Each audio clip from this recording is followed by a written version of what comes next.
નજીક થી વર્ષો પહેલા જે કાનની અંદરમાં મહાભારત સંભળાતું અને હૃદયમાં આનંદ આવતો, આવો મહાભારતમાં પ્રવેશ કરીએ.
મહાભારતથી કથાનો પ્રારંભ કરીએ.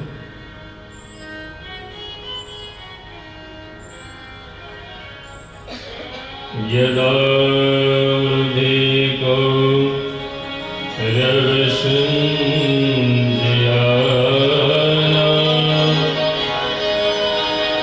વીરેશ્વથોરી જગતિં ગતેષુ સુખોદરાંબે ત્વદદા વિમર્શા પદ્મોર્દંડે ધૃતરાષ્ટ્રપુત્રે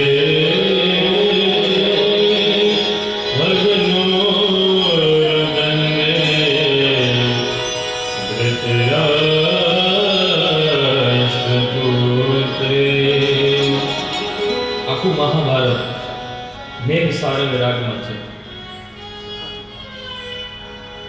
મહાભારતની સિરિયલમાં જે સૂર છે મેઘ સારંગ બંને એ જ સૂર સાથે આપણે એની કથા કરીએ. પ્રારંભે જેની જન્મ જયંતિ છે જલારામ બાપાને વંદન કરીએ. રામ નામ મે બિન હે देखत सब मेरा ताके पद वंदन करूं जय जय जय जलाराम जय जय जलाराम बोलो जलाराम बापाની જય. અને ભગવાનના પરમ ભક્ત એવા જલારામ બાપાની જન્મ જયંતિ છે.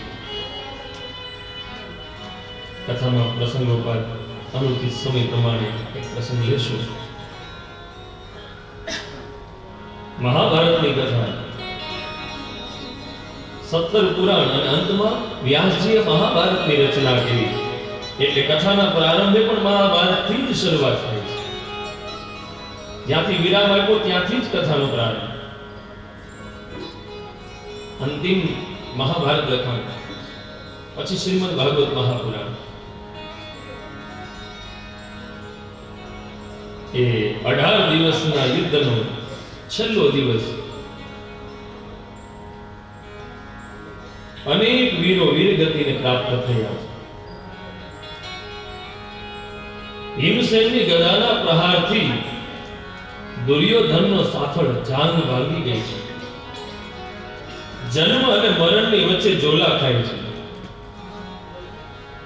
પરંતુ મૃત્યુ આવતું નથી.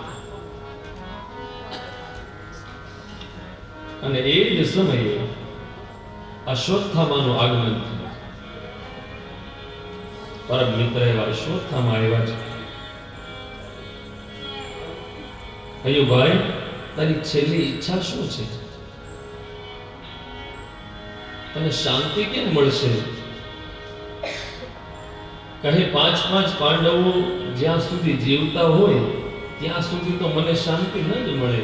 વિચાર તો કરો, મૃત્યુ નજીક છે છતાં પણ હજી વેર વૃત્તિ મનમાંથી નથી ગઈ. ખબર છે કે અંત સમય છે છતાંય હજી સમય સુધારવાની ઈચ્છા નથી. ખરેખર ગુરુદેવ મહારાજ કહેતા હતા કે એનું નામ સુયોધન હતું,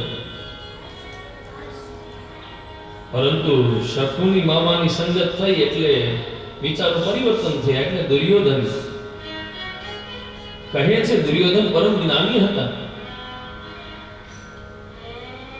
પરંતુ ભગવાનને કહે છે જાનામી ધર્મમ નચમેવ પ્રવૃત્તિ જાનામી અધર્મમ નચમેવ નિવૃત્તિ. હું જાણું છું ધર્મ શું છે પણ હું નહીં અપનાવી શકું. હું જાણું છું ધર્મ શું છે પણ હું એને છોડી દઈશ. અને અશ્વત્થામા કહે છે હું તમારી ઈચ્છા પૂર્ણ કરીશ.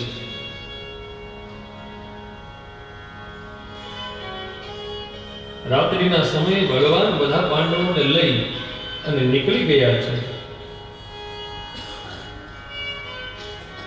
तन की जाने मन की जाने जाने चुटकी चोरी इसके आगे क्या छिपाना जिसके हाथ में डोरी।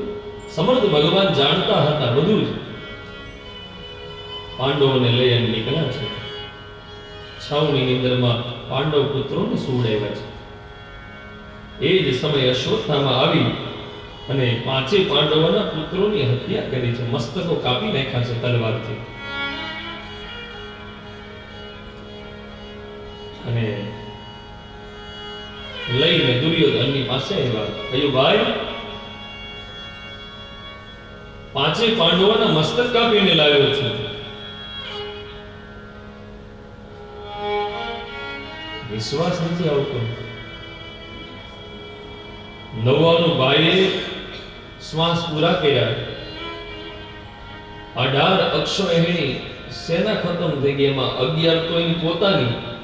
ભીષ્મ દાદા જેવા વીર યોદ્ધાઓ જ્યાં સમર્પિત થઈ ગયા, પાંડવોનો વાળે વાગો ન થયો અને ક્ષણવારમાં જઈને પાંડવોના મસ્તકો કાપી આવ્યો। એક કામ કર ભાઈ, એમાંથી મને ભીમનું મસ્તક આપ। આમ કરીને જ્યાં કપડું ખેંચ્યું ને એ જ સમયે પાંડવોના મસ્તક નહોતા, પરંતુ એના દીકરાઓના મસ્તક જોયા। અને એ જ સમયે દુર્યોધનની આંખમાંથી અશ્રુની ધાર થઈ। પેલા થોડી પ્રસન્નતા થઈ અને પછી થોડું દુઃખ થયું। એ ભાઈ અશ્વત્થામા, આ બાળકોએ મારું કાંઈ નહોતું બગાડ્યું। આની સાથે મારે કોઈ વેરવૃત્તિ ન હતી। એ તો પરિવારમાં કોઈ પાણી પીવડાવવા વાળું ન રહેવા દીધું। દુર્યોધનને વરદાન કહો તો વરદાન અને શ્રાપ કહો તો શ્રાપ। એક સાથે પ્રસન્નતા અને એક સાથે વિરહ આવે તો જ એનું મૃત્યુ થાય। બંને એક સાથે બન્યું।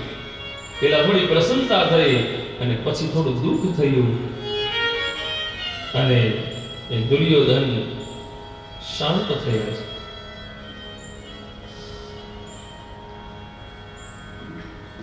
પછી તો વિચાર આવ્યો અશ્વત્થામાને કે જો બધાને ખબર પડશે પાંડવોને અને ભગવાન શ્રી કૃષ્ણને ત્યાંથી જતા રહ્યા છે, સવારનો સમય થયો અને જ્યાં દ્રૌપદી પોતાના પુત્રોને જગાડવા માટે આવ્યા અને એ જ સમયે લોહીના ખાબોચિયા જોયા, લોહીની નદીઓ જોઈ છે। માતા શિશુના નિધન સુતાના નિશમ્ય ઘોરમ પરિતપ્યમાના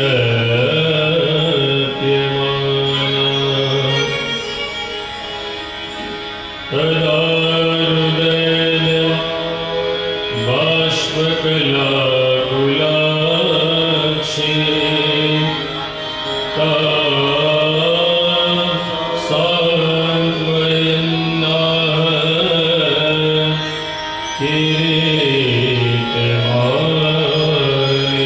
દ્રૌપદીએ પોતાના એ પુત્રોનું નિધન જોયું, ધડથી મસ્તકો અલગ જોયા, મસ્તક પણ હતા નહીં અને આક્રમણ કરીને રડવા લાગ્યા છે। 5 પાંડવોને સમાચાર મળ્યા, બધા દુઃખી થયા। કુંદાજી પણ રડે છે, ભગવાન શ્રી કૃષ્ણ પણ દુઃખી થયા છે। અર્જુન એ જ સમયે પ્રતિજ્ઞા કરી છે કે જેણે અમારા 5 પુત્રોની હત્યા કરી છે એનું માથું કાપી અને લોહીથી નવરાવીશ। પછી તો ભગવાન શ્રી કૃષ્ણને લઈ અને રથ લઈ અને અર્જુન નીકળ્યા છે, પરંતુ અશ્વત્થામાને ખબર હતી કે હવે મને કોઈ બચાવી શકશે નહીં। દોડતો દોડતો નીકળી ગયો। દૂરથી ભગવાન શ્રી કૃષ્ણને અર્જુન દેખાયા એ જ સમયે બ્રહ્માસ્ત્રનું અનુસંધાન કર્યું છે અને અર્જુનનું શરીર બળવા લાગ્યું। એ જ સમયે અર્જુન ભગવાન શ્રી કૃષ્ણની વંદના કરે છે. કૃષ્ણ કૃષ્ણ મહાબાહો ભક્તાનામ ભયંકર ત્વમેકો દહ્યમાના સમોસતે. તમે તો પ્રભુ સંસારની આગમાં બળતા લોકોને ઉગારનારા છો. હે પ્રભુ, આ ભયંકર તેજ ક્યાંથી આવે છે મને સમજાતું નથી. મારું શરીર બળે છે. ભગવત કૃપા કરો. અને એ જ સમયે ભગવાન શ્રી કૃષ્ણ અર્જુનને કહે છે, આ અશ્વત્થામાએ છોડેલું બ્રહ્માસ્ત્ર છે. તું પણ બ્રહ્માસ્ત્રનું અનુસંધાન કર. ગુરુ મહારાજે તારા પર કૃપા કરી છે. પોતાના સંતાન ઉપર જે નથી કરી એ તારા ઉપર કરી છે. અશ્વત્થામાને બ્રહ્માસ્ત્ર છોડતા આવડે છે, પાછું વળતા આવડતું. હે અર્જુન, તારા ઉપર ગુરુદેવ બંને કૃપા કરી છે. કર્ણ, દુર્યોધન, અર્જુન, અશ્વત્થામા બધા જ બળવાન હતા, સમર્થ હતા. પરંતુ બાકી બધાએ એનો ઉપયોગ અધર્મના માર્ગે કર્યો છે, એટલે એના યશ નથી ગવાના. અર્જુને ધર્મના માર્ગે રહી અને એ અસ્ત્રો અને મંત્રોના અનુસંધાન કર્યા છે, એટલે આજે પણ અર્જુનનો યશ ગવાય છે. તમારી પાસે ગમે એટલી વિદ્યા હોય, કળા હોય, કંઈ પણ હોય, વિદ્યાથી લઈ એનો ઉપયોગ તમે સદ માર્ગે કરશો તો તમારો યશ ગવાશે. વિદ્યા ધનમ સર્વ ધનમ પ્રદાનમ. કદાચ કોઈને જરૂરિયાત હોય, તમે થોડી ધનથી મદદ કરશો ને તો કદાચ એનો એક ટંક ભાંગે, થોડો સમય નીકળશે, પણ વિદ્યા ધન જો તમે દાન કરશો તો આખી જિંદગી એની સુધરી જશે. એના દ્વારા એ પોતાના લક્ષ્ય સુધી પહોંચી શકે. કહ્યું કે બંને કૃપા ગુરુદેવે તારા પર કરી છે. એ જ સમયે અર્જુને બ્રહ્માસ્ત્રનું અનુસંધાન કરી પાછું વળ્યું. પછી તો અશ્વત્થામાને બાંધ્યો છે. ભગવાન ત્યારે પણ પરીક્ષા કરે છે. અર્જુનને કહે છે, આને મારી નખાય, આતતાઈ છે. વળી કહે છે કે આમ તો બ્રાહ્મણ છે, બ્રાહ્મણને ન મરાય. બાંધીને લાવ્યા છે દ્રૌપદીની પાસે. ને એ જ સમયે જ્યાં એ ગુરુપુત્રના દર્શન કર્યા અને દ્રૌપદી કહે છે, ઉવાચ ચાસહંત્યસ્ય બંધનાનયનં સતી મુચ્યતામેષ બ્રાહ્મણો વિતરામ. કહે છે, હે અર્જુન, મુચ્યતામેષ બ્રાહ્મણં વિતરામ. એ ગુરુપુત્ર છે, બીજું બ્રાહ્મણ છે, એને ન મરાય. અને ત્રીજું એ ગૌતમી માનો એકનો એક દીકરો છે. આજે મેં 5 સંતાનો ગુમાવ્યા ને, કેટલું દુઃખ છે એની વેદના મને ખબર છે. ગુરુની પણ હાજરી નથી મારા ઉપર, તો 5 પતિ દેવતાને હજી કૃપા છે. જ્યારે ગૌતમી માને તો એકનો એક દીકરો છે ને છોડી દીધો. યાદ રાખજો, અશ્વત્થામાને છોડવાનું કહ્યું છે, પરંતુ દુર્યોધન અને દુશાસનને છોડવાનું નથી કહ્યું. કારણ તો કે બડી સભાની અંદરમાં ચીરહરણ કરી અને સાથળ પર બેસાડવાનું કહ્યું હતું.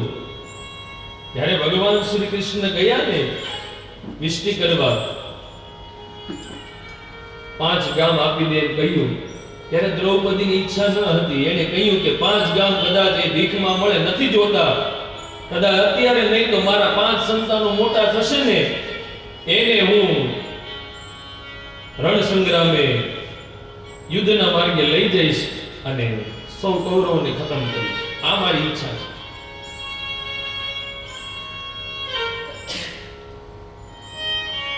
છે. એ છોડી દો. કોઈએ વિરોધ નથી કર્યો, પણ એક વ્યક્તિએ કર્યો છે. એનું નામ છે ભીમ. ભીમ બહુ બુદ્ધિવાન હતા હો. આપણે તો એને અલગ રીતે જોઈએ છે, ખાલી ભોજન માટે નહીં. ભીમ સૌથી બુદ્ધિવાન હતા. અર્જુનને સમજાવવા માટે 700 શ્લોકના ગીતાજી ભગવાનને ગાવા પડ્યા છે. યુધિષ્ઠિર મહારાજને સમજાવ્યા, એક વખત ખોટું બોલો, અનેક વાર સમજાવ્યા ત્યારે માંડ માંડ અડધું બોલ્યા. અશ્વત્થામા હતઃ નરો વા. પરંતુ ભીમને સમજાવવા માટે ખાલી ઈશારો જ કર્યો છે. ત્યારે આપ સૌ જાણો છો, જ્યારે એક દુર્યોધન સાથે યુદ્ધ ચાલુ હતું ત્યારે, અને બીજું જરાસંઘ. એક વખત ભગવાને સાથળ ઉપર હાથ રાખી ઈશારો કર્યો અને દુર્યોધનના સાથળ ઉપર પ્રહાર કર્યો. અને જરાસંઘ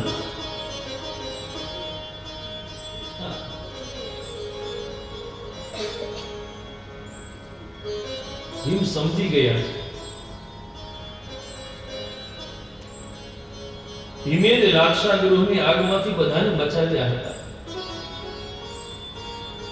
જો જીવનમાં રામાયણ છે ને જીવતા શીખવાડે છે. પરિવાર સાથે હળી મળીને કેમ રહેવું, સમર્પિત કેમ થવું એકબીજાને, એકબીજા માટે બલિદાન કેમ અર્પણ કરવું, એ રામચરિતમાનસ, શ્રીમદ ભાગવત મહાપુરાણ એ મૃત્યુ સુધારવાનું જીવનમાં બતાવે છે. જ્યારે મહાભારત જીવનમાં શું ન કરવું ને એ સમજાવે છે. દ્રૌપદીએ બોલવાનું ન હતું, સહદેવે બોલવાનું હતું, એ જાણતા હતા, પરંતુ જ્યોતિષનો નિયમ છે એટલા માટે એમાં બંધાયેલા હતા.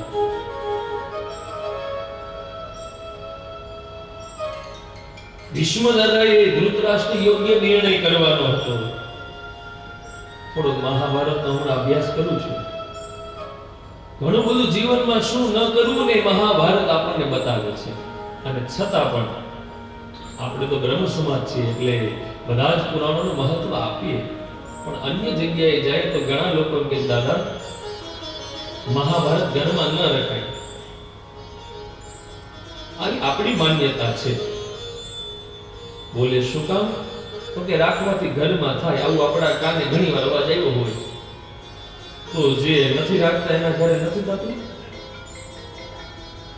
ખરેખર મહાભારત શબ્દ પણ ત્યાં લગાડવો યોગ્ય નથી.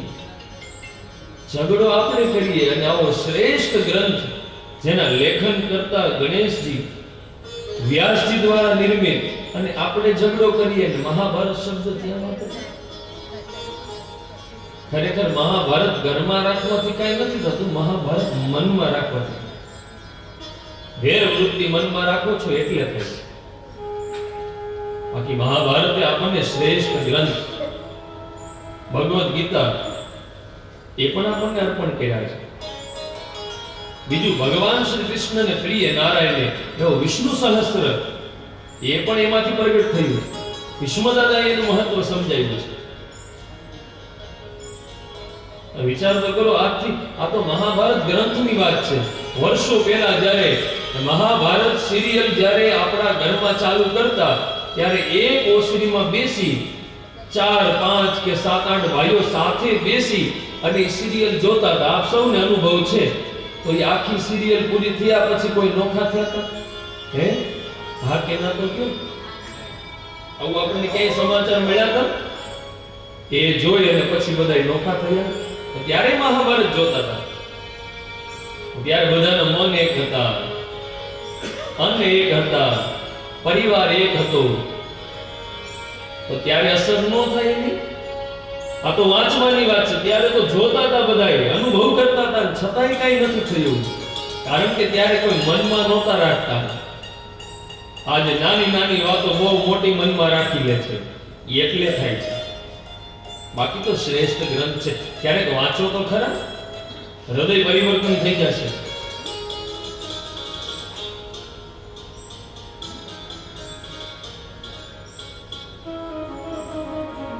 ભીમે જ જુગાર રમવાની ના પાડી હતી. બધા જ્યારે તૈયાર થયા ને ત્યારે ભીમ કહે છે કે ભાઈ, બધા જ કાર્યમાં આપણે ભગવાન શ્રી કૃષ્ણને પૂછીએ છીએ. આ એક કાર્ય કરવા બેસીએ, કૃષ્ણને પૂછો તો ખરા કે કરાય કે ન કરાય. પરંતુ માયના નથી. એટલે આપ સૌ એનું પ્રમાણ જોવો છો મહાભારતમાં. એનું ફળ શું મળ્યું? આ બધું જાણવા છતાંય આપણે પાછા જુગાર રમવા ક્યારે બેસીએ? હિમ 11 જેને ના પાડી વિરોધ કર્યો એની તિથિ ત્યારે જ બેસો.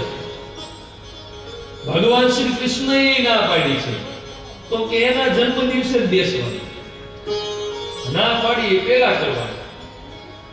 જોજો તમે ક્યાંક આમ લેબલ લગાડ્યું કે અહીંયા કચરો ન કરવો, ન્યા જુઓ, ન્યા ઢગલો હોય. અહીંયા દિવાલ ઉપર કોઈ ચડવું નહીં તો ન્યા જ ચડે કે અહીં શું કામ આ લખ્યું છે. જે ના પાડી છે ને એ કરવું આપણો પહેલો ધર્મ થઈ ગયો.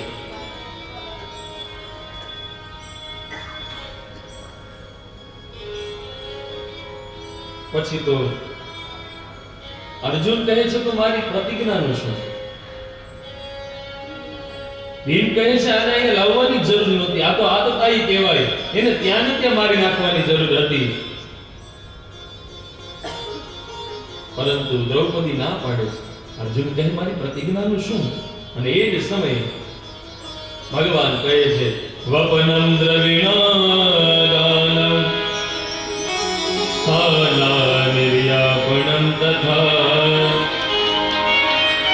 એષ હિ બ્રહ્મબંધૂનાં વધૂનાન્યોસ્તિ દેહિક. મૃત્યુ સમાન દંડ કરવો. એ કોઈ બ્રાહ્મણ દેવતાનું મુંડન કરાવવામાં આવે વરી સભામાં, આપેલી દક્ષિણા પાછી લઈ લેવામાં આવે, એના સ્થાનથી એને ઊભા કરવામાં આવે, આ મરણ સમાન છે. શિખા અને સૂત્ર છેદન કરવામાં આવે, એ બ્રાહ્મણના વધ બરાબર છે. પછી તો અર્જુને શિખા સૂત્ર અને કપાળમાં રહેલો મણી લઈ લીધો, અપમાન કરી અને કાઢી મૂક્યો છે. મનમાંથી વેર વૃત્તિ નથી ગઈ.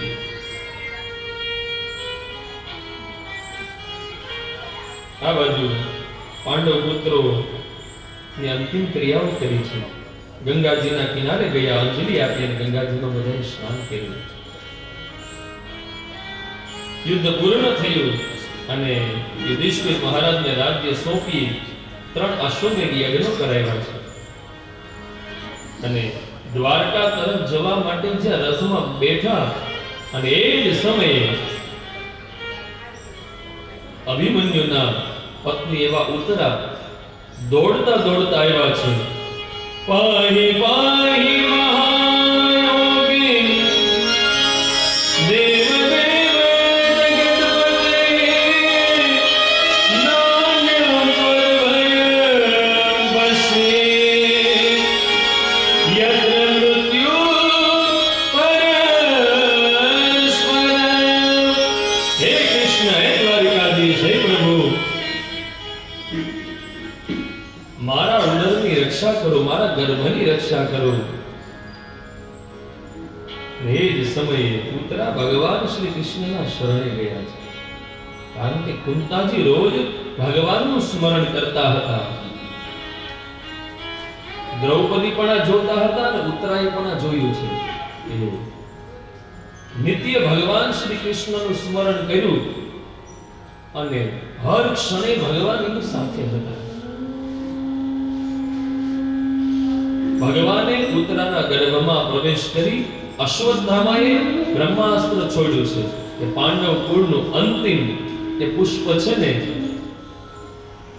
એને પણ વિદાય આપી દઉં, પરંતુ જાગો રાખે સાઈ આ માર શકે ન કોઈ.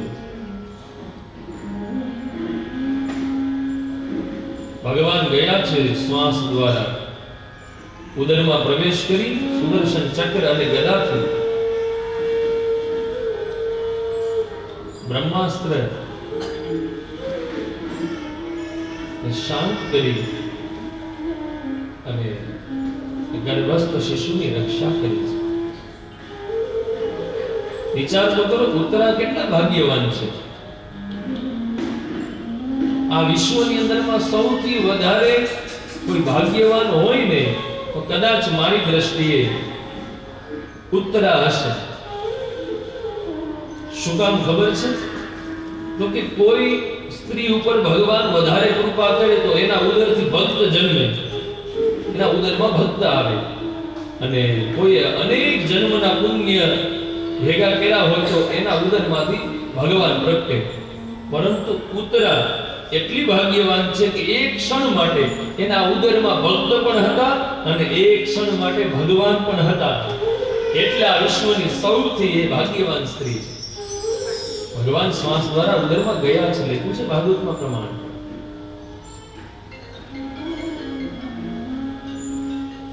કોઈ પ્રશ્ન કર્યો કે બ્રહ્માસ્ત્ર પાછું વાળતા તો અર્જુનને પણ આવડતું હતું, તો ભગવાન શ્રી કૃષ્ણના શરણે કેમ ગયા?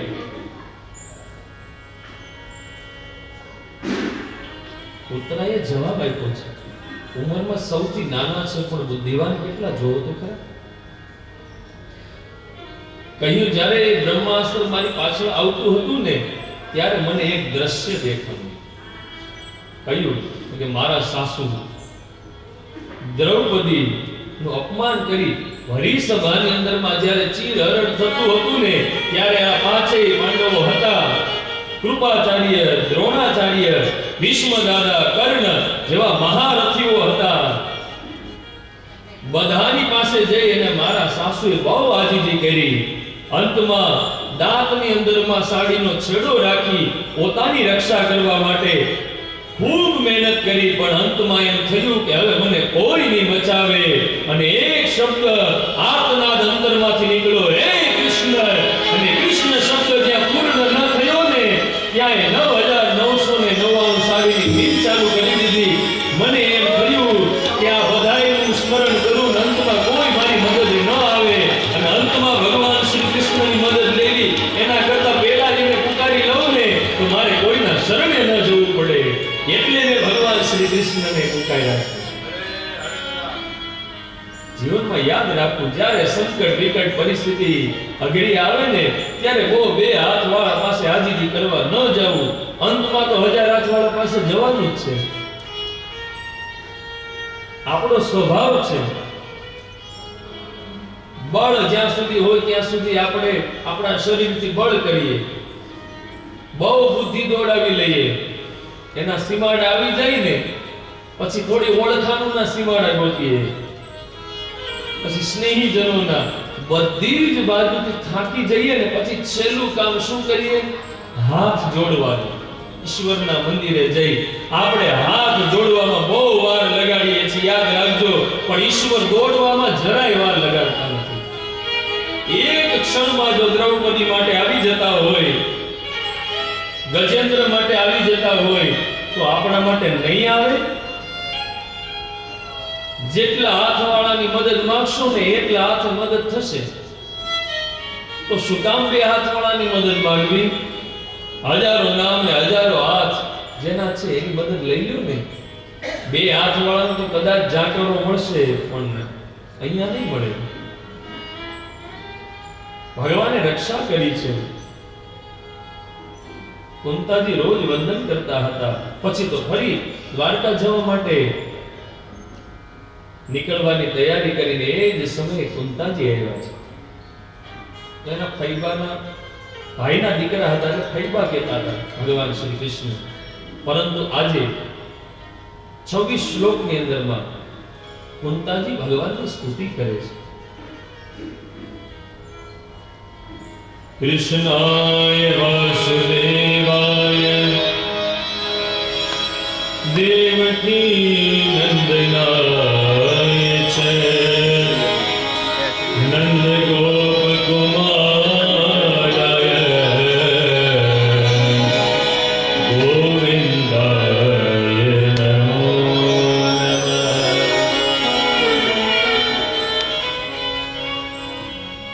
નમઃ પંકજનાભાય નમઃ પંકજમાલિને નમઃ પંકજનેત્રાય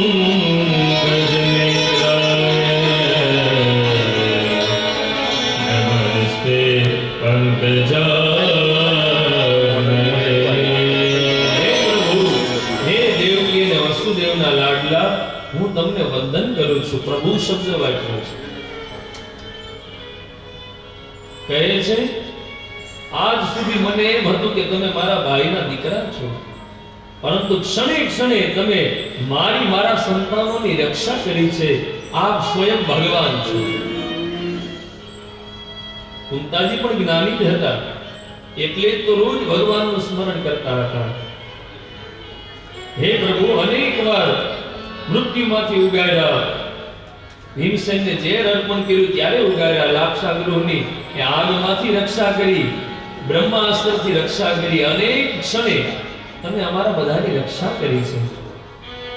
એક શ્લોકમાં જે કહે છે ને, હૃદયને શાંતિ મળે એવી વાત કરે છે કુંતાજી.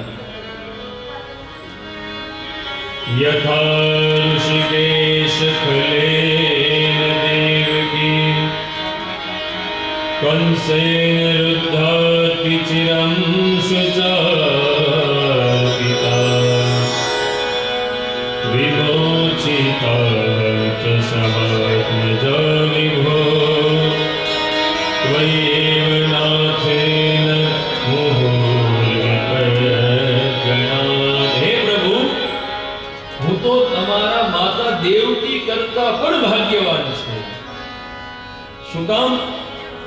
તો કે તમે તમારા જન્મ પહેલા તમારા 6 ભાઈઓની રક્ષા નથી કરી, પણ મારા 5 માંથી એકને ઓછવાય થવા નથી દીધા. ભગવાન, દેવકી કરતા પણ હું ભાગ્યવાન છું.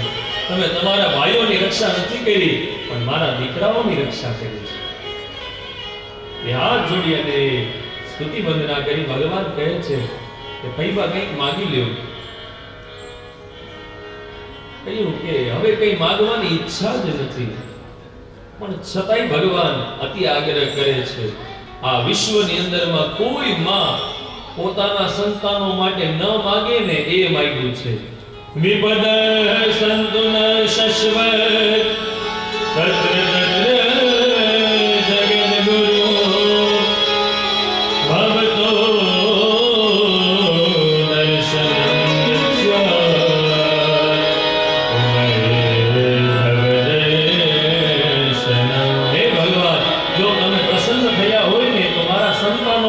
અને અમને દુઃખ આપો, વિપત્તિઓ આપો. ભગવાન કહે છે તો અત્યાર સુધી હતું એ શું હતું? કહ્યું કે ભગવાન તમે સાથે હતા ને એટલે દુઃખ સુખ સમાન હતું. એ વિપત્તિઓ ક્યારેય અમને એનો અહેસાસ નથી થયો. અમને દુઃખ આપો. શું કામ? તો કે દુઃખ આવશે ને તો અમે તમને યાદ કરશું, અને તમને યાદ કરશું તો તમે પણ આવશો. એટલે અમારા જીવનમાં ક્ષણે ક્ષણે દુઃખ આપો. દુઃખ મેં સુમિરન સમ કરે, સુખ મેં કરે ન કોઈ. જો સુખ મેં સુમિરન કરે, દુઃખ કહા સે હો. દુઃખમાં જ યાદ આવે છે, ખબર નહીં સુખમાં કેમ યાદ નથી આવતા. સુખ એ જ ભગવાનનું સ્વરૂપ છે.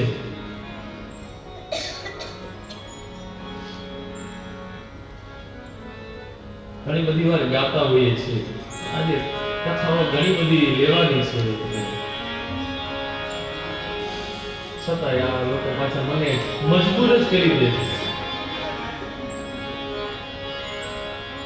મૂડી હોય જ્યારે બે પૈસાની,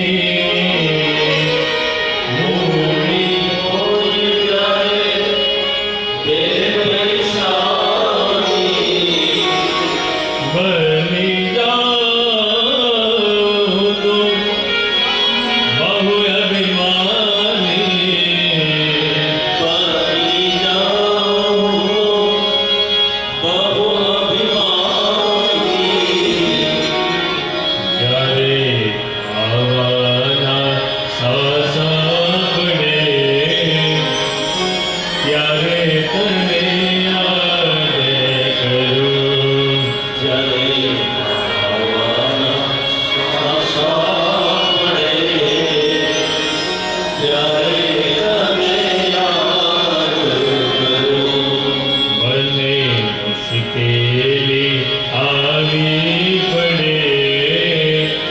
ત્યારે તને યાદ કરું.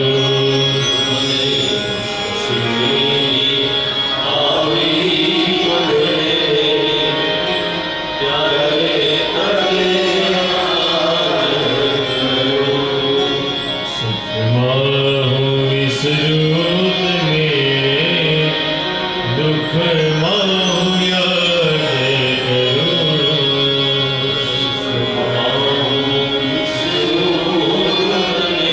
દુઃખ આવે, વિપત્તિ આવે, ભગવાન અમે તમને ત્યારે જ યાદ કરીએ છીએ. સુખમાં તો ક્યારેય ભગવાન યાદ નથી આવતા ને એટલા જ માટે દુઃખ જલ્દી આવે છે. અને સુખના દિવસોને જતાય ક્યાં વાર લાગે છે? સુખના 3 દિવસો તો સમજો ને જતા રહ્યા. પછી દુઃખના નથી, યાદ રાખજો. પછી તો મહાસુખના છે. હનુમાનજી પાસે કહો છો ને, શું કહો છો? મહાસુખ હોઈ જો સત બાર પાઠ કર કોઈ, છૂટ હી બંદી મહાસુખ હોય. ભગવાનની જ્યારે કૃપા થાય, એનું સ્મરણ થાય, એક વખત આવી જાય પછી સુખ ન મળે, મહાસુખ મળે. મહાસુખ કોને કહેવાય ખબર છે? દુઃખની પાછળ સારા દિવસો આવે એને સુખ કહો છો, પણ જેના જીવનમાં ક્યારે એ દુઃખનો પ્રકાશ જ ન આવે ને એને મહાસુખ કહેવાય. ભગવાન આવી જાય પછી મહાસુખ આવે. ભગવાન શ્રી કૃષ્ણએ જ કુંતાજીને કહ્યું હતું કે જે કર્ણ છે એ જ તમારો પુત્ર છે. પછી તો યુધિષ્ઠિરે પણ ખૂબ આગ્રહ કર્યો. ભગવાન રોકાઈ ગયા છે. યુધિષ્ઠિર માટે રોકાણા હતા નહીં. હજી એક વચનબદ્ધ હતા ભગવાન, એના ઉદ્ધાર માટે ભગવાન રોકાણા છે.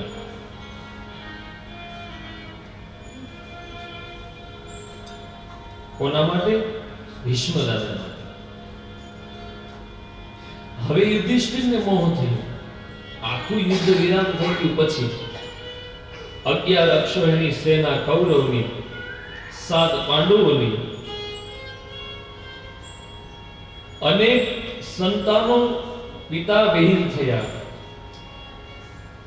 અનેક સ્ત્રીઓ પતિ વિહીન થયા, અનેક પશુઓ મરણને શરણ થયા. હવે મોહ થયો છે. આ બધું બહુ ખોટું થયું. ભગવાન સમજાવે છે,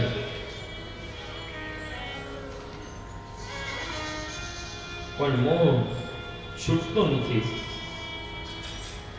પછી તો યુધિષ્ઠિરને સમજાવવા અને મોહ દૂર કરવા માટે ભીષ્મ પિતામહ પાસે લઈ જાય છે.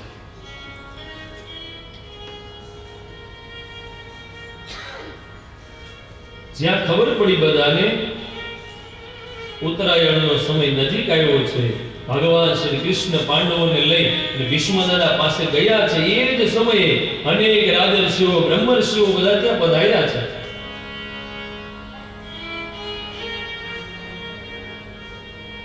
વ્યાસજી, દૌમ્ય ઋષિ, શુક્રાચાર્ય, વશિષ્ઠ, વિશ્વામિત્ર બધા જ ત્યાં આવ્યા છે.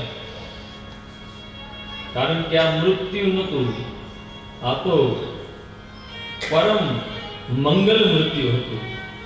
મૃત્યુ શબ્દ પણ કદાચ એના માટે ન વપરાય. ભગવાનનું પરમ ધામ મળવાનું હતું. ભીષ્મ દાદાએ સુતા સુતા જ બધાનું મનોમન સ્વાગત કર્યું છે. ભીષ્મ દાદા રોજ યુદ્ધમાં 10,000 સૈનિકોને મારતા હતા. 10મા દિવસે 1 લાખ સૈનિકોને માર્યા છે. દુર્યોધને મેણું માર્યું છે કે મને એવું લાગે છે કે છો અમારી બાજુ, પણ તમે હિત કદાચ પાંડવોનું ઈચ્છો છો, જમો અમારું છો ને હિત એનું કરો છો.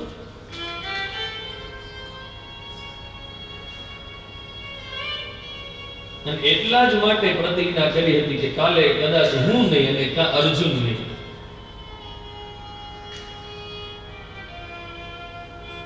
પાંડવોને આશીર્વાદ આપ્યા છે.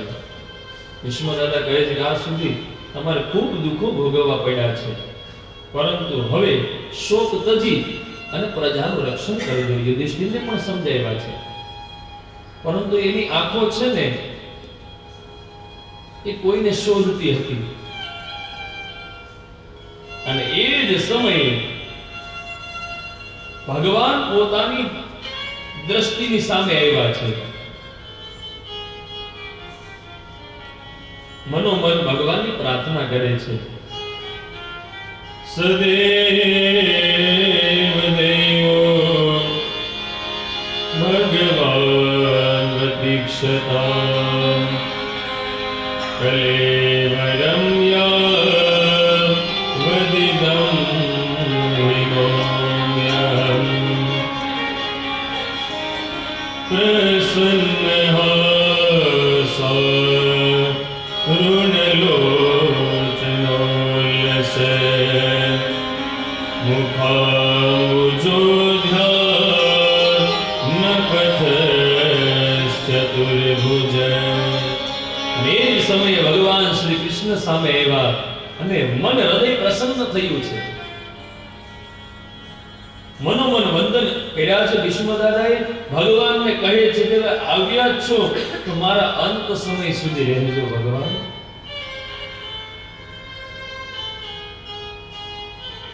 ભગવાનના દર્શન કરવાની ઈચ્છા હતી. મનોમન ભગવાન શ્રી કૃષ્ણને કહે છે, આ સ્વરૂપના તો મેં વારંવાર દર્શન કર્યા છે, પણ મારે બે હાથવાળાના દર્શન કર્યા છે, મેં 1000 હાથવાળાના પણ દર્શન કર્યા છે.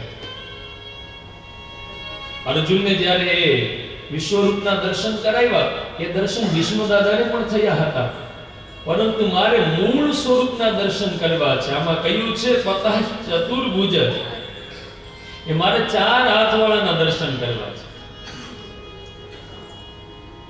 મનોમન ભગવાનને થોડું કહે, થોડું હસો ને, તમે હસતા સારા લાગો છો. ભગવાન મનોમન કહે છે કે કોઈનું મૃત્યુ થવાનું હોય ત્યારે રડાય થોડું. છતાં પણ મનોમન કહે છે કે તમે હસતા હોય ને તો જ સારા લાગો, અને કોઈનું હસતું મુખ જોઈને વિદાય લઈએ ને તો એ મૃત્યુ મંગલ થાય.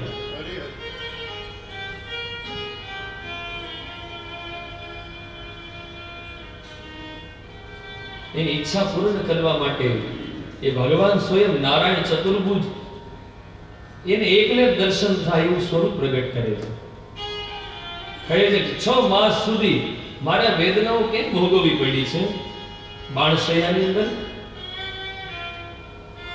કહે છે કે જ્યારે ભરી સભાની અંદરમાં દ્રૌપદીનું અપમાન થતું હતું, એને ન્યાય માંગ્યો, તમે ન આપ્યો. ક્ષત્રિય ધર્મ છે રક્ષા કરવી, એટલે તમારે ભોગવવું પડ્યું છે. ભીષ્મ દાદા મનોમન કહે છે કે હું શરીરથી કૌરવ પક્ષમાં હતો, પણ મનથી હૃદયથી તો હું પાંડવો પક્ષમાં જ હતો. ભગવાન કહે તો આવતું રહેવાય ને. સુંદર મજાનો મનોમન જવાબ આપે છે કે હું પાંડવ પક્ષમાં હોય ને તો મને તમારા દર્શન ન થાય. કૌરવ પક્ષમાં હતો તો હું રોજ તમારા દર્શન કરતો હતો, તમે મારી સામે હતા, મને નિત્ય તમારી ઝાંખી થતી હતી, એટલે ત્યાં હતો. ક્ષણે ક્ષણે હું એવી જ પ્રાર્થના કરતો હતો કે પાંડવોનો જ વિજય થાય. પછી તો અનેક રાજ ધર્મ, સ્ત્રી ધર્મ, મોક્ષ ધર્મ, ભગવત ધર્મ, પ્રવૃત્તિ અને નિવૃત્તિના ધર્મ, આ બધા જ યુધિષ્ઠિર મહારાજને સમજાવ્યા છે. યુધિષ્ઠિર પૂછે છે કે સર્વ ધર્મમાં શ્રેષ્ઠ કોણ છે? ભીષ્મ દાદા કહે છે કિમેકમ દૈવતમ લોકે કિમ બાપેકમ પરાયણ સ્તુવંતઃ તમ કમર્ચંતઃ પ્રાપ્નુયુર માનવા શુભમ. અહીંયા વિષ્ણુ સહસ્ત્રના પાઠનું મહત્વ સમજાયું છે. 12 વર્ષ સુધી કોઈ પણ વ્યક્તિ સવાર સાંજ 8760 પાઠ કરે, અથવા 15000 જો વિષ્ણુ સહસ્ત્રના પાઠ થાય તો એને વિષ્ણુ યાગ યજ્ઞનું પુણ્ય જીવનમાં મળે છે. વિષ્ણુ દાદા કહે છે પછી તો સમજાવે છે કે રાજગાદી પર બેસી જાઓ. ધર્મ સમજાવતા હતા ત્યારે દ્રૌપદી થોડું હસે છે, અને આપ સૌ જાણો છો. કહ્યું કેમ બેટા હસો છો? કહ્યું કે આ બધું જ્યારે ભરી સભામાં ચીર હરણ થતું હતું ત્યારે આ ધર્મનું જ્ઞાન ક્યાં ગયું હતું? કહ્યું ત્યારે એ કૌરવનું અનાજ મારા ઉદરમાં હતું, પણ આજે અર્જુને બધું જ લોહી જેનું બન્યું હતું એ બહેરાવી દીધું છે. આજે તો એ માં ગંગાનો પુત્ર બોલે છે.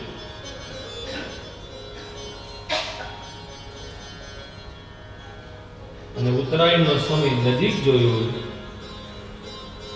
અને અંત સમયે ભગવાનની સ્તુતિ કરે છે, પણ ઇતિ શબ્દથી કરે છે. પ્રારંભે ઇતિ શબ્દ કોઈ પણ શ્લોકમાં ન હોય, કે સ્તુતિમાં ન હોય.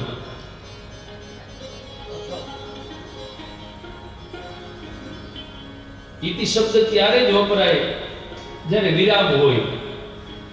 પરંતુ આમ જોવો તો ભીષ્મ દાદાની પહેલી પણ સ્તુતિ એ જ હતી, અને અંતિમ પણ જીવનની એ જ હતી. એટલે ઇતિ શબ્દથી પ્રારંભ કર્યો છે. ઇતિમતિ રૂપે કલ્પિતા વિતૃષ્ણા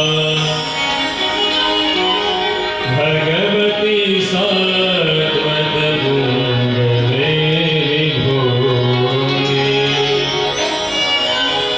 સ્વસુખમુપગતે ક્વચિ હૈતું પ્રકૃતિમુખે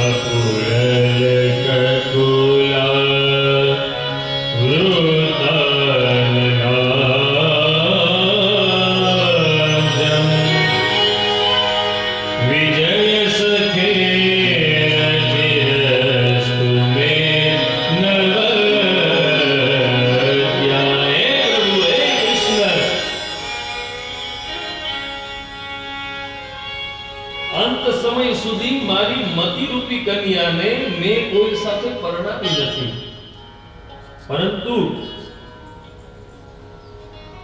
તમે એ મારી દીકરી સાથે વિવાહ કરો ને.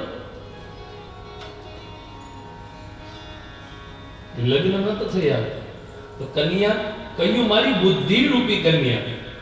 આપણે બધાએ ગાડી, મકાન, મિલકત બધા સાથે પરણાવી દીધી છે. મેં પહેલા જ દિવસે પ્રારંભે કહ્યું કે આપણે કોની સાથે લગ્ન કરવાના છે? ઈશ્વર સાથે. એ બુદ્ધિ રૂપી કન્યાને આપણે ભગવાન સાથે પરણાવવાની છે. એ જ વિષ્ણુદાદા અહીંયા કહે છે.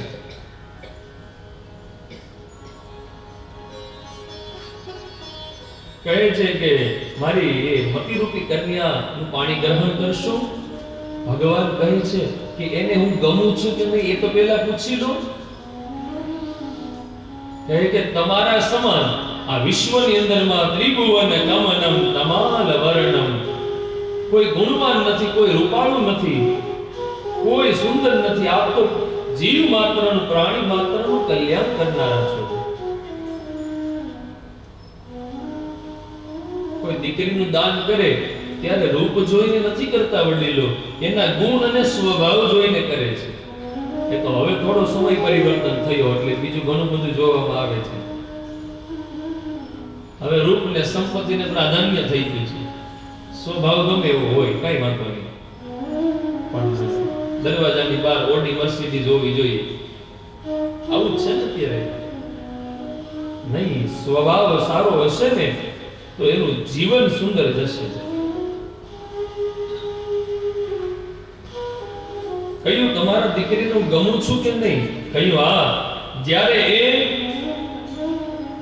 મારી મતિરૂપી કન્યાએ તમારા દર્શન કર્યા. બોલે ક્યારે? તો કે તમે જ્યારે અર્જુનની રક્ષા કરવા માટે મેં જ્યારે તીર અનુસંધાન કર્યું ભગવાનને ખબર પડી ગઈ હતી કે આ બાણ જો અર્જુનને વાગશે તો હવે એને જગતમાં કોઈ બચાવી શકશે નહીં. અને એ જ સમયે એ બાણ ભગવાન પોતે લઈ લે છે પોતાના શરીરમાં. ભગવાનનું બખ્તર તૂટી જાય છે, એમાંથી લોહી નીકળે છે. ઘોડાના એ ડાબલામાંથી ઉડતી રજ ભગવાનનું લોહી આ સ્વરૂપ જોયું છે. ભગવાન ત્યારે પાંડુરંગ જેવા લાગતા હતા. ભીષ્મ દાદા કહે છે એ જ સમયે મારી મતિરૂપી કન્યાએ તમારો સ્વીકાર કર્યો હતો. ભગવાન એનું પાણી ગ્રહણ કરો.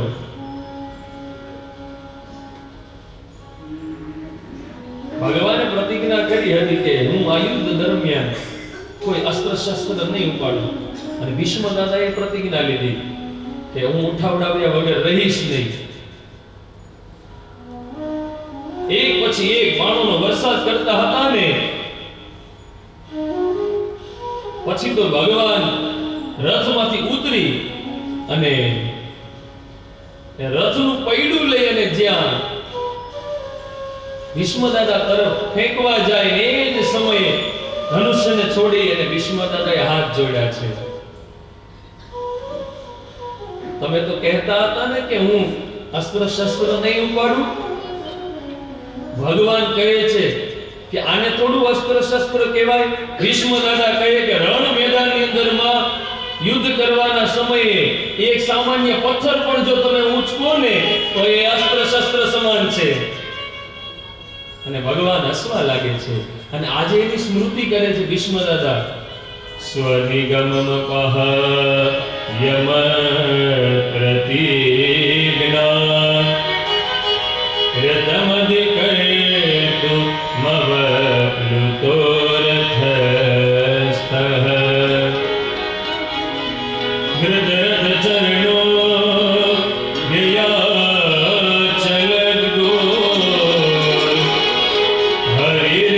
હરિરેવન્તુમિભ ગતોતરીય. હે પ્રભુ, તમે મારી પ્રતિજ્ઞા સાચવવા માટે થઈને તમારી પ્રતિજ્ઞા છોડી દીધી. ભગવાન કહે છે અહમ ભક્ત પરાધીન, હું ભક્તોને આધીન છું. 11 શ્લોકની અંદરમાં ભીષ્મ દાદાએ ભગવાનની સ્તુતિ કરી છે. અંત સમયે સ્તુતિ કરી. ઉત્તરાયણનો સમય આવ્યો.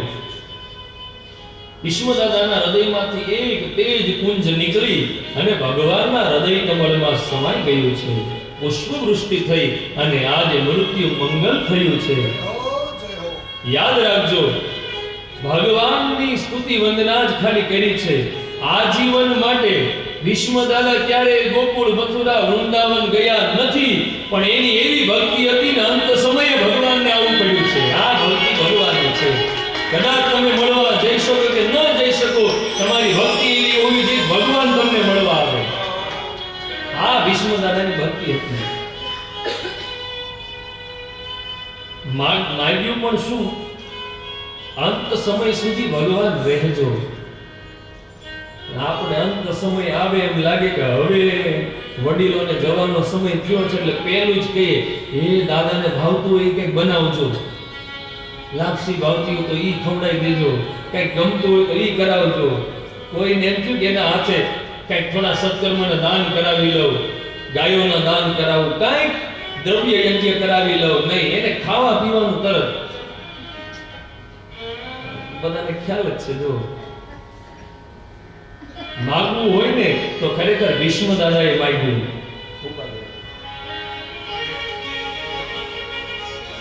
શું માગવું જોઈએ? મારા અંત સમયે એ સુનો રે જી. મારા અંત સમયે એ સુનો રે જી.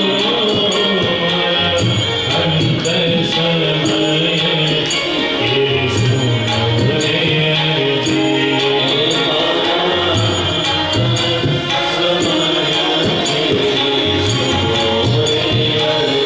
મારી કાળા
માટે હોય ને, બસ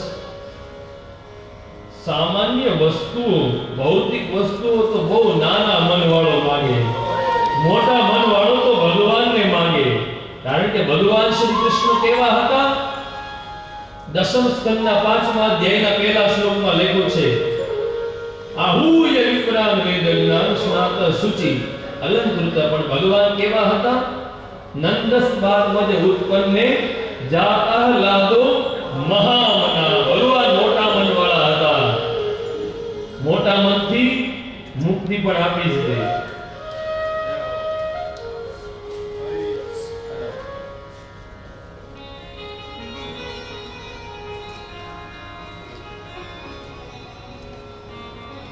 કેટલી સ્તુતિઓમાં માગવાનું આજ કહ્યું છે. મારો અંતે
સમય જ્યારે આવે પ્રભુ, તમે રહેજો મારા નયનોની સામે. ભગવાનની પાસે માંગવાનું છે. ઘણું બધું કહેવાનું મન થાય. જબ કંઠ પ્રાણ આવે કોઈ રોગ ના સતાવે,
કદાચ યજ્ઞ યાગાદી કર્મ કરતા જ રહેવા જોઈએ, પણ રોજ કદાચ આપણાથી નહીં થાય, પણ હર ક્ષણે જીવનની પ્રાર્થના તો તમારાથી જરૂર થશે. પ્રાર્થના સાથે જન્મથી મૃત્યુ સુધીનો આપણો સંબંધ છે. શું કામ? તો કે જીવનની શરૂઆત આપણા બધાની પ્રાર્થનાથી થાય છે. ઉદરમાં હોય ને ત્યારથી જ માતા પિતાઓ પ્રાર્થના કરે છે. બાળકનો જન્મ થાય પછી જ્યારે એ શાળાની અંદરમાં એને મોકલવામાં આવે ત્યારે શિક્ષકો એને વર્ગખંડમાં ડાયરેક્ટ નથી લઈ જતા. ક્યાં લઈ જાય છે? પ્રાર્થના ખંડમાં લઈ જાય છે. જીવનની શરૂઆત પ્રાર્થનાથી થાય છે. કલમ એકડો નથી શીખવાડતા, પહેલા જીવનમાં પ્રાર્થના શીખવાડે છે કે જ્યારે જ્યારે જરૂર પડશે ત્યારે સૌથી પહેલા પ્રાર્થના કામમાં આવશે. જીવનની શરૂઆત પ્રાર્થના, જીવનનો અંત કોઈ વ્યક્તિનો દેહ શાંત થાય એના માટે આપણે તેની પાછળ શું રાખીએ છીએ? પ્રાર્થના સભા રાખીએ છીએ. જીવનની શરૂઆત પ્રાર્થના, જીવનનો અંત પ્રાર્થના. આ વચ્ચે ભૂલી જઈએ છીએ ને એટલે થોડી ગડબડ થઈ જાય છે. આવો પ્રાર્થનાનો માહોલ છે તો એકાદું પ્રાર્થનાનું પુષ્પ જે અમારા જીવનની શરૂઆત હતી, જે શાળામાં જતો એના પહેલા દિવસથી જ કાનની અંદરમાં પ્રાર્થના સંભળાણી છે, અને જેના દ્વારા સંભળાણી છે ને એ ગુરુદેવ પણ અહીંયા હાજર છે, જેણે શીખવાડી છે. એટલા સુંદર શબ્દો છે, ખાલી કાનમાં પડી જશે ને તોય હૃદયમાં આનંદ આવશે. અને આ પ્રાર્થના હું રોજ ગાઉં છું, થોડી ગુરુદેવની પ્રસન્નતા માટે. અમારી નાવને વાલા કિનારે લાશો ક્યારે, રોજ ભગવાનને પ્રાર્થના આ કરો.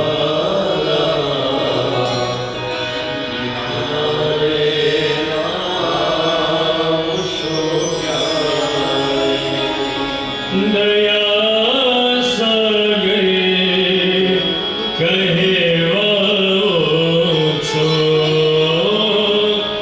દયા સાગર કહેવાઓ છો, દયા વરસાવશો ક્યારે,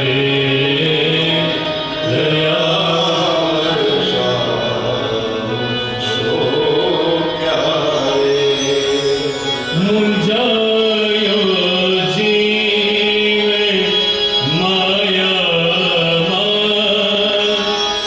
કશી સમજણ નથી પડતી.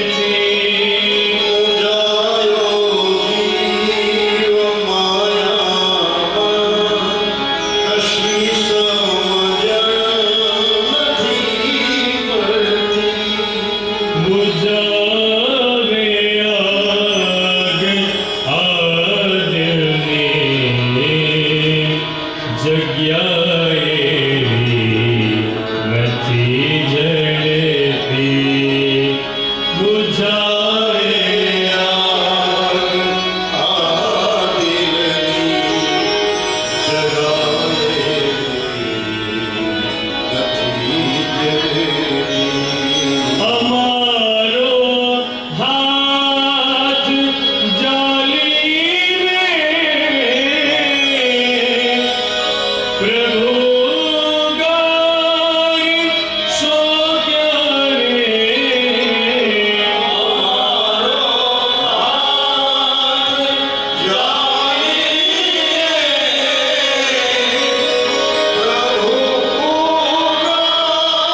ગાઈશો ક્યારે, કૃપા સાગર કહાઓ છો, કૃપા સાગર કહાઓ છો, કૃપા વરસાવશો ક્યારે, કૃપા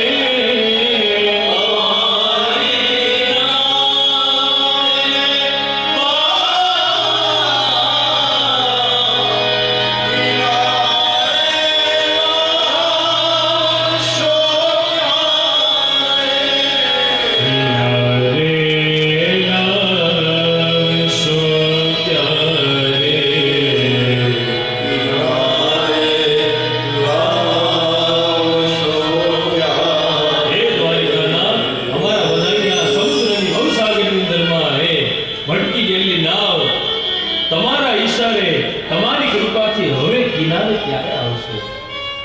આ સુંદર મજાની પ્રાર્થના હું બાળપણમાં જ્યારે હતો બાળક, લગભગ ન ભૂલતો હોય તો 5મા ધોરણથી આ પ્રાર્થના કરું છું. ખૂબ મોટી છે પણ હજી દિવસો ઘણા છે. રોજ એક અંતરાથી ભગવાનને પ્રસન્ન કરશું. બસ આટલું કહી દો, અમારો હાથ જાલીને પ્રભુ ઉગારશો ક્યારે. રોજ પ્રાર્થના કરશો ને તો એકાદ વાર સાંભળી લેશે. રોજ એની સામે જઈને ઉભા રહેશો તો ક્યારેક સામું જોઈ લેશે. અરે સામું નહીં, ત્રાસી દ્રષ્ટિથી જોઈ લેશે ને તોય સીધું કામ થઈ જશે. બસ એને ખાલી ખબર પડવી જોઈએ કે મારા માટે કોઈ પ્રાર્થના કરે છે. ભગવાન કહે છે તું મારી જગરમાં તો હું તારી ફિકરમાં. તું જેટલું જેવું ને જેટલું મારા માટે કરે એવું ને એટલું હું તારા માટે કરું. ધૌમ્ય ઋષિ દ્વારા ભીષ્મ દાદાની અંત્યેષ્ટિ ક્રિયાઓ કરી. પાંડવો ગયા છે, યુધિષ્ઠિર મહારાજ નથી ગયા, કારણ કે રાજા હતા એ વિષ્ણુ સ્વરૂપ ગણાય. પછી તો ભગવાન 7 મહિના રોકાણા. યુદ્ધ પછી રાજગાદી સોંપવામાં આવી. અશ્વમેઘ યજ્ઞ કરાવ્યા છે.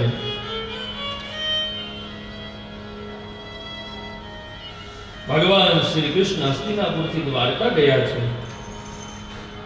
દ્વારકાની અંદરમાં ભવ્ય સ્વાગત થયું છે. માં દેવકી અને વસુદેવને પ્રણામ કર્યા. પોતાના પત્ની પરિવારને મળ્યા છે. પુત્રના ગર્ભથી એક શિશુનો જન્મ થયો છે. નામકરણ તો પછી થયું. ભગવાનથી આરક્ષિત થયા છે, રક્ષિત થયા છે, એટલે એ નામ પરીક્ષિત થયું. એટલા ભાગ્યશાળી જીવાત્મા કે જન્મ પહેલા જ ભગવાનના દર્શન થયા છે અને રક્ષાએ પોતાના જન્મ પહેલા ભગવાને એની રક્ષા કરી છે. વિચાર કરો. રક્ષણ તો આપણે પછી માંગીએ, પહેલેથી જ ભગવાને કરી દીધું છે. દર્શન છેલ્લે માંગીએ, ભગવાને સૌથી પહેલા એને આપ્યા છે. આનાથી ભાગ્યવાન કોણ હોય? જન્મ પહેલા ભગવાનના દર્શન થાય.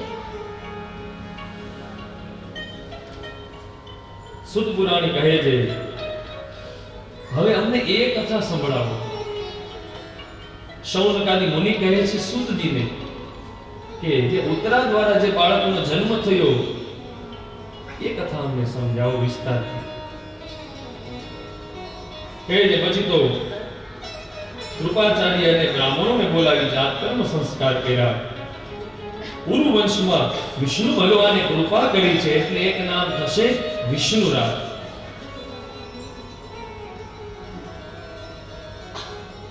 તક્ષકારાત્મનો મૃત્યુમ દ્વિજપુત્રોપસેજિતા પ્રપત્સ્યતુ પશુત્ય મુક્ત સંગ બ્રાહ્મણો કહે ખૂબ પરાક્રમી થશે, ખૂબ યજ્ઞો કરશે, વંશનો યશ ફેલાવશે, ભગવાન શ્રી કૃષ્ણના ભક્ત થશે. પરંતુ બ્રાહ્મણોના શ્રાપથી તક્ષક દ્વારા મૃત્યુ થશે. પણ એ સમયે પણ ભગવાનની કૃપા થશે. મુક્ત સંગ પદમ હરે, મુક્તિની પ્રાપ્તિ કરશે. પ્રારંભે પણ ભગવાન હતા, અંતમાંય ભગવાન હતા. પ્રારંભે ક્યાં ભગવાને દર્શન આપ્યા? તો કે નારાયણે, અને અંતમાં સ્વયં શુકઃ શિવમ. સુખદેવજી મહારાજ સામે હતા, શિવ સ્વરૂપે આવી અને મોક્ષ આપ્યો છે.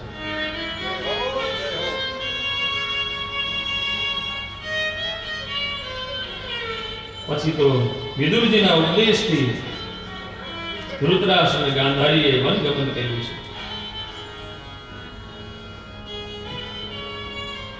પૂર્વ જન્મની અંદરમાં માંડવ્ય ઋષિનો શ્રાપ યમરાજાને થયો એટલે સ્વયં વિદુરજી તરીકે બધાયા. એ કથા બતાવી.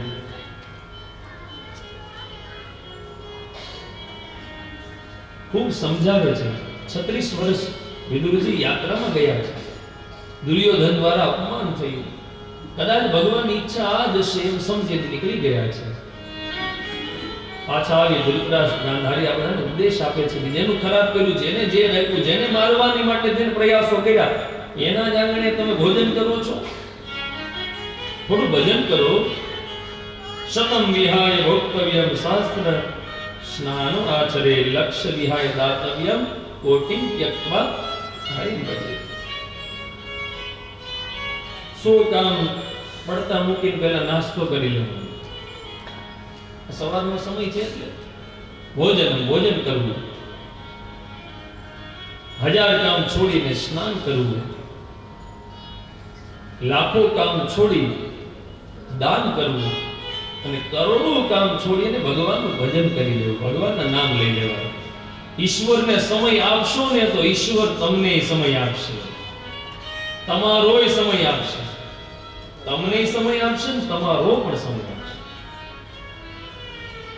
ઘણા જ્યોતિષના માધ્યમથી ઘરે આવે ને એટલે એમ કહે કે દાદા ભગવાન સામું નથી જોતા ને કેટલી કસોટી કરે છે. પછી હું હળવેકથી કહું, તમે ક્યારે ભગવાનની સામું જોવો છો? મંદિરમાં કેટલા છે? બોલે સમય ક્યાં રહે છે? તો પછી આપણે ન હોય તો એને ક્યાંથી હોય? ઘણા એમ કે ભગવાન કંઈક આપે તો કરીએ ને. ભગવાન એમ કહે છે કે મારે ઘણું આપવું છે પણ તું કંઈક કર તો આપું ને. ભગવાન અને ભક્તની લડાઈમાં હંમેશા યાદ રાખજો, ભગવાન વધારે જીતે છે. શું કામ? તો કે ઘણા પછી એમ બેસી જાય, ભાગ્યમાં હશે એટલું મળશે, કાંઈ નહીં. ભાગ્યમાં હોય એટલું જ મળે, સાચી વાત છે. પરંતુ સમયસર જોતું હોય, સમજાય એવું કંઈક વાત કરો. અહીંયાથી હરિદ્વાર સુધી જવું છે, હરિદ્વાર જ જવું છે. 3 પ્રકારે જવાય. ખાલી ભાગ્યના સહારે બેસવું હોય કે ભાઈ નિરાતે પહોંચો તો બસ સવારી કરે. મનીષ દાદા બસમાં સવારી કરો, 36, 40, 45 કલાક વિરામ લેતી પહોંચે. એમ થાય સમય નથી અને પહોંચી જવું છે તો ટ્રેનની સવારી કરો, 24 કલાક 20 કલાકમાં પહોંચાડે. થાય એટલો બધો પણ સમય નથી, એનાથી વહેલા પહોંચવું છે તો બાય ફ્લાઇટ. એમ ભાગ્યના સહારે બેસો, ક્યારેક ક્યારેક નામ લ્યો તો બસની સવારી મળશે ભાગ્ય માટે. 20 વર્ષે જે ભોગવવાનું છે એ કદાચ 40-45 મળશે. એમ થાય કે હજી વહેલા જોતું છે, ભાગ્યમાં જ છે પણ જોતું વહેલું છે તો ટ્રેન નહીં કરો. એમ થાય આ તો હજી થોડું 30-35 પછી મળે એમ છે. એમ લાગે કે હવે યોગ્ય સમય યુવાનીમાં જોતું છે. ભગવાને જોતા છે, સુખ પણ જોતું છે, ભૌતિક સુખ જોઈએ છે, ભક્તિ આ બધું જોઈએ તો ફ્લાઇટ. સતત ભગવાનના નામ લ્યો, સવાર બપોર સાંજ કરતા જઈએ, ઘરના કામને લેતા જઈએ. જ્યાં જાગે ત્યાં રામ જપરા, સુતા રામને સંભાળ. ઉઠત બેઠત આત્મા, ચાલતા ચિતા.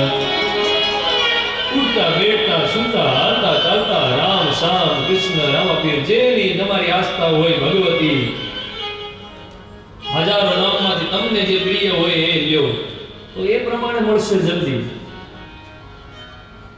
બાકી તો શંકરાચાર્ય મહારાજ પુકારીને ગયા છે ચરપટ પંજરિકામાં. ભજ ગોવિંદમ ભજ ગોવિંદમ ભજ ગોવિંદમ. પ્રાપ્તે સન્નિધિ મરણે નહીં રક્ષતિ ભગવાનના નામ લઈ લે, અંત સમય આવશે નામ નહીં લીધું હોય ને તો તને કોઈ બચાવશે નહીં. અંગમ ગલિતમ બલિતમ મુંડમ દશન વિહીનમ જાતમ તુંડમ વૃદ્ધો યાતિ ગૃહીત્વા દંડમ તદપિ ન મુંચતિ આશા પિંડમ. અંગ ગળી જાય, વાકો વળી જાય, વાળ વિખરાઈ જાય, પરંતુ આશા મરતી નથી. પુનરપી જનનમ પુનરપી મરણમ પુનરપી જનની જઠરે શયનમ ઇહ સંસ્થારે. ખલુ દુસ્તારે કૃપયા પારે પાહી મુરારી. હે ભગવાન, આમાંથી પાર ઉતારજો. માટે ભગવાનનું ભજન કરી લેવું, નામ લઈ લેવાનું.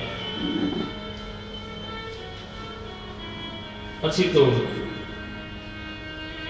એનો ઉપદેશ સાંભળી અને સપ્ત સ્તોત્રની અંદરમાં જે ગંગાજીના કિનારે દેશ શાંત થયો છે.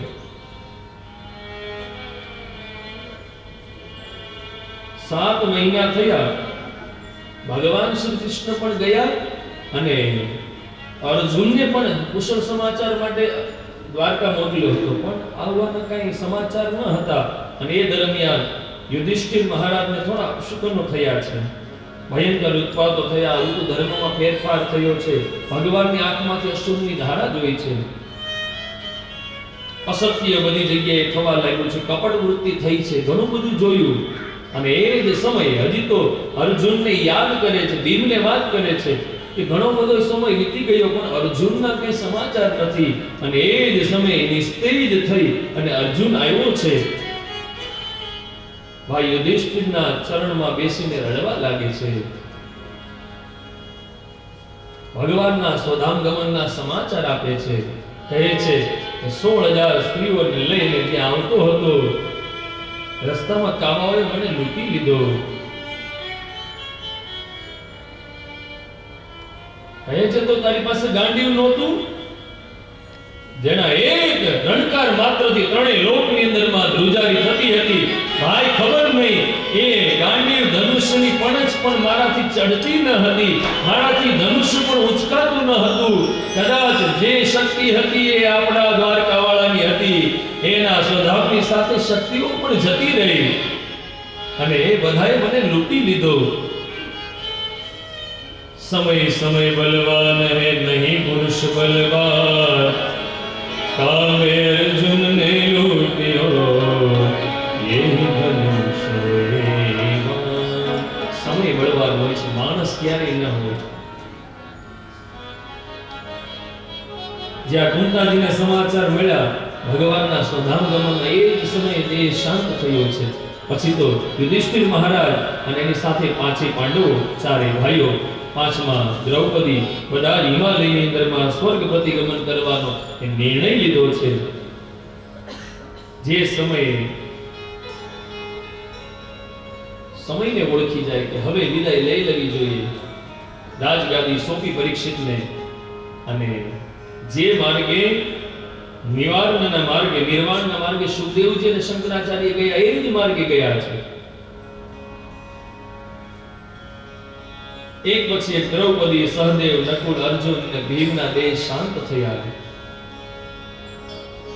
યમરાજાએ પરીક્ષા કરી છે. શ્વાન રૂપ લઈ અને યુધિષ્ઠિર મહારાજ પાસ થયા છે અને સદેહ સ્વર્ગમાં ગયા છે. વિદુરોપી પરિત્યજ્ય પ્રભાસે દેહમાત્મવાન, કૃષ્ણાવેશેન તચ્ચિત્તઃ પિતૃભિ સ્વક્ષયં યયો. વિદુરજીએ પણ પ્રભાસ ક્ષેત્રની અંદરમાં દેહ ત્યાગ કર્યો અને પિતૃઓ સાથે યમલોકમાં ગયા છે.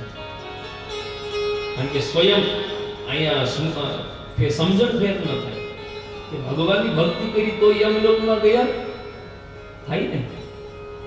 કારણ કે સ્વયં યમરાજાનો અવતાર હતા એટલે યમલોકમાં ગયા છે, પોતાના જ લોકમાં ગયા વિદુરજી. હા, અહીંયા સમજણ ભેદ ન થાય. પાછા ભગવાનના પ્રિય ભક્ત હતા તો એ તો ભગવાનના ધામમાં જાય ને, પણ યમરાજાનો સ્વયં અવતાર હતા એટલે લખ્યું છે યમલોકમાં.